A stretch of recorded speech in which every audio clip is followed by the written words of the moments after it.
for experience, double Olympic gold medalist, defended his London title in Rio de Janeiro.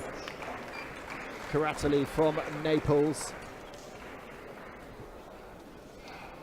and actually has a law degree.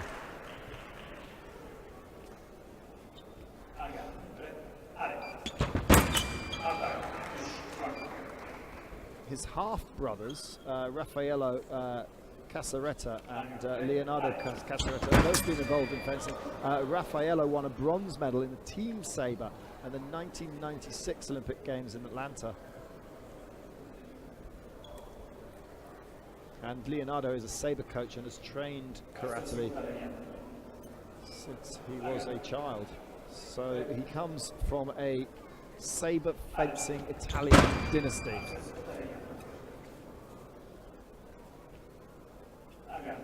So, David, anyone new to fencing, what do they need to look for in saber? Because it can be over so fast. Well, I would say the basics are this. The target area is everything above the waist, including the head and the arms. It's the only cutting weapon. You can score with the side of the blade as well as with the tip. It is a weapon of convenience. A weapon of convenience. That's good.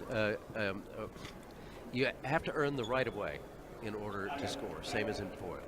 And that is determined mainly by the referee, who determines, but also by your actions. So to establish the right, or when you've established the right of way, your opponent has to get in the way, cause the attack to end, or parry to stop the attack, or get hit. And the first two options are the best. Saber is incredibly fast. It is, it has a different style and a different approach to the point weapons, foil and epee, but it's incredibly exciting to watch. Well, the scores are 5 apiece.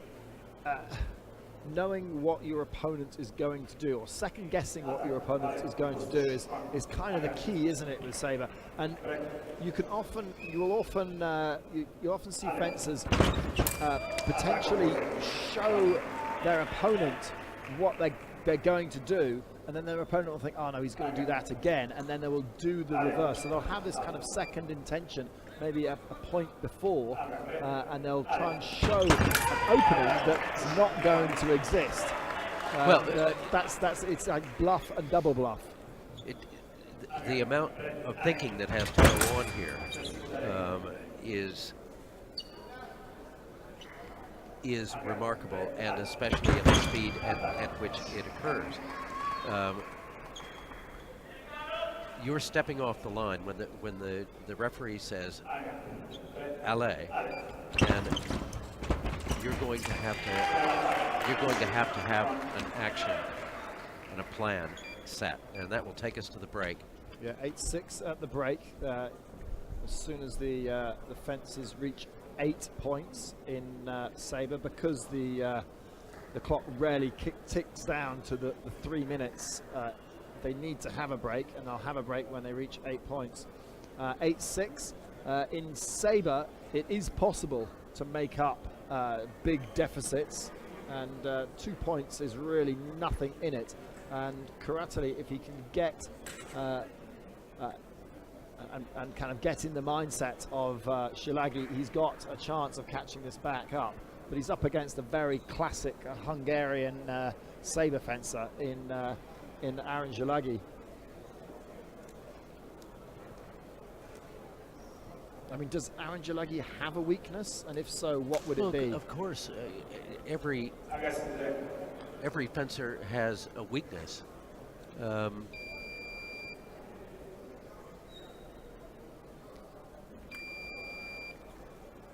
But I don't think that you can say, for someone who has 2 Olympic gold medals, that he has a specific weakness. That everyone's going to have a weakness in a match, and it's incumbent upon you, the fencer, to adjust your behavior, to adjust your tactics, and try and diminish that weakness if you want as best you can. Well, history doesn't favour Curatoli over Aaron Szilagyi. They've met 5 times, and Curatoli has come off defeated on all 5 of those occasions. The first time was in 2012, and the last time was in Warsaw in February this year, and Szilagyi came out victorious 15-12, and 15-12, 15-10, 15-9, 15-8, 15-14. He actually did the best when he first met him back in Chicago in 2012. So Curatoli has never bettered Szilagyi, and that's not going to help his psychology going into this match, is it? Well, he shares that fate with many. All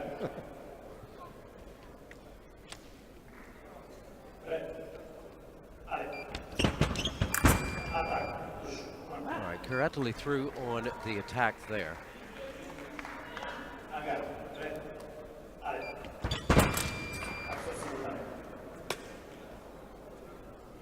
But Curatoli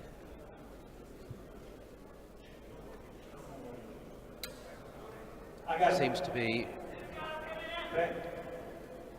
quite frustrated,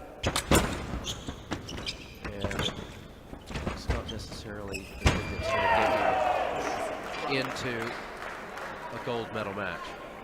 And Szilagyi just remaining, well, he's just remaining Szilagyi. He's calm and focused. Now he goes looking for stop cut under the arm there, and it doesn't work.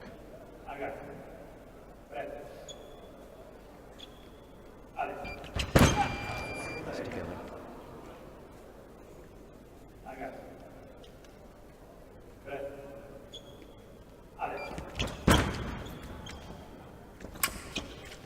Curatoli trying points in line and then letting it go. And then, yeah. Well, stepping in and getting tagged.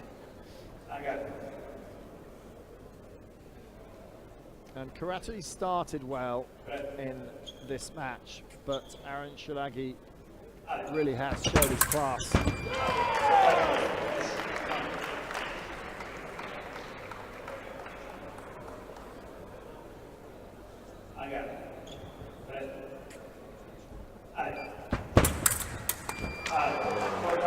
Parry, counter parry. Curatoli.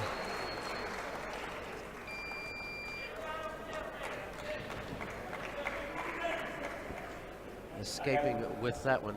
Swashbuckling stuff, but it's a high-risk tactic.